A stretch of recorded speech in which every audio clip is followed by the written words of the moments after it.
Nearly 50 people have been arrested after a night of rioting in North London.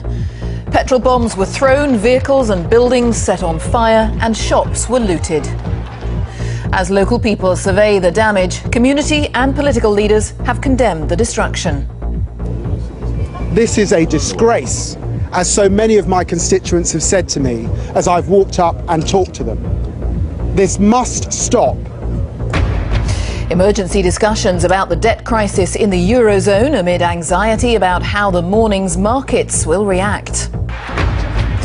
And the comeback kings as Manchester United beats Manchester City at Wembley.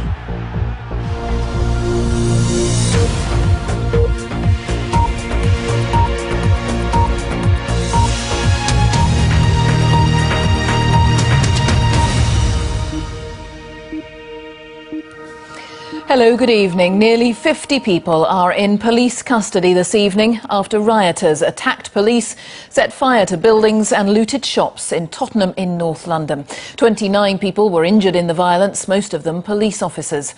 The trouble developed after a peaceful protest about the death of a local man, Mark Duggan, who was shot dead by police on Thursday. Downing Street has described the rioting as utterly unacceptable. Our correspondent Matt Prodger has been monitoring events. This was Tottenham High Road late last night. At one end, officers in riot gear. At the other, the young men they're trying to police.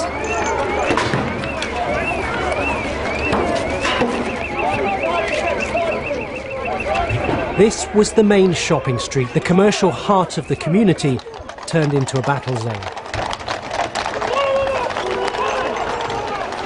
Bricks, firecrackers and flames filled the night air. Shops and homes were destroyed. More than 24 police officers hurt. From a vantage point high in a building, running battles could be seen on the street below.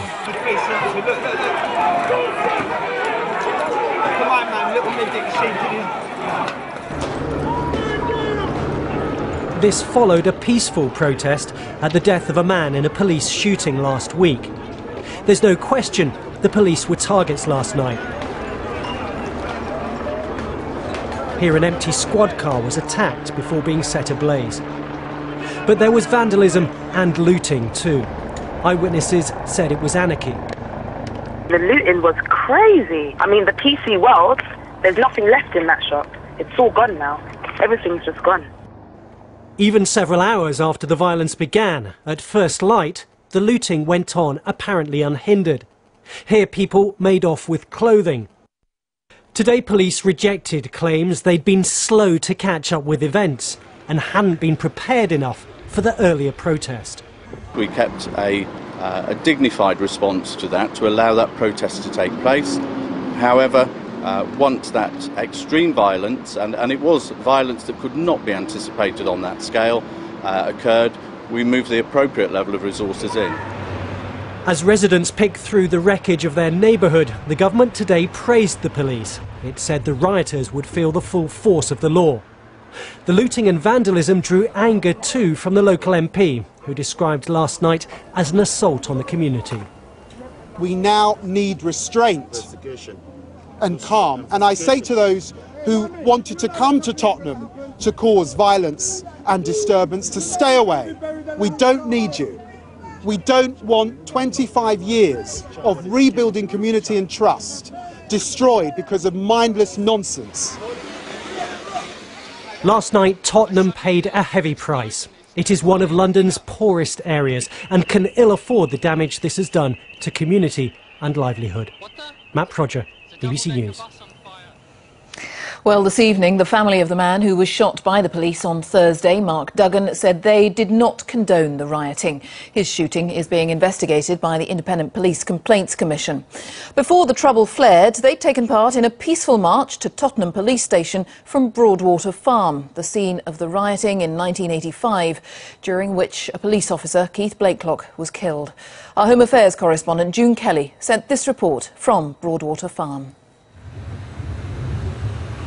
The Broadwater Farm estate the location which was the starting point for last night's events. It was from here that the protest march set off. Many here knew Mark Duggan, the man who was shot by police.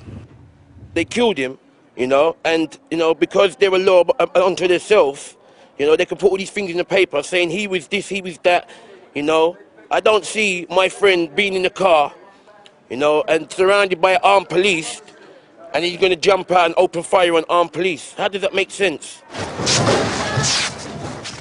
26 years ago, Broadwater Farm became the most infamous estate in the country. And then, as now, it was a death which became a trigger for the disturbances. Cynthia Jarrett died as police, who had arrested her son, searched her home. In the riots that followed, a Metropolitan Police officer, Constable Keith Blakelock, was murdered. People who've lived in this neighbourhood for a long time have told us they're upset that all these years on it's back in the news once again for negative reasons. Most won't go on camera, but events of the past few days have sparked a debate about the wider issues here. There's a breakdown of communication and it has to be fixed. Among those who know the Tottenham area well is Sonia, who didn't want to give her full name. There's young people that's never worked. They've left school and they're now in their late 20s and they've never had a job. And it's not because they don't want to work. Others here are angry at outsiders, who they say came into the area because they wanted to join the mob violence. I've seen people in this area I've never seen in my life. Yeah, I've said to people, I honestly believe there was even one or two anarchists that were flowing in the area as well. So opportunists were bound to come down. But they acknowledge that some young locals have little to do as the council cuts bite. One of the best youth facilities in our area, and it's now shut down. Yeah. And they were doing positive. They allowed people like myself to use there and hold youth projects there. Yeah. Now that's been closed down. Where do we use? And then there are relationships with the police. The police haven't really communicated directly with the youth here, and it's caused the problem, so they feel that they have no word and no voice. The voice that they think is good, but which is wrong, is actually smashing up things, so they'll see their voice get heard. The family of Mark Duggan, the man who was shot by police, say they do not condone the actions taken overnight in his name. They say they realise people are frustrated and angry, but they've appealed for an end to the violence. June Kelly, BBC News, Tottenham. Well, our correspondent John Brain is there now. What's happening there this evening, John? Well, Jane, a fairly subdued atmosphere in this part of North London this evening. There's people still coming to terms with the night of rioting which caused such devastation on their high street. And much of that street is in fact now a crime scene, about half a mile of it, as police officers continue their investigations. They'll be here all night, and you can probably see the remains of the two burnt-out police cars. But the question for police, community leaders and politicians is, was this a peaceful protest which was hijacked by criminal elements, or was it about something more fundamental? But it'll probably take days, weeks and months of calm reflection before the answer to that is known. Jane. John, thank you. John Brain.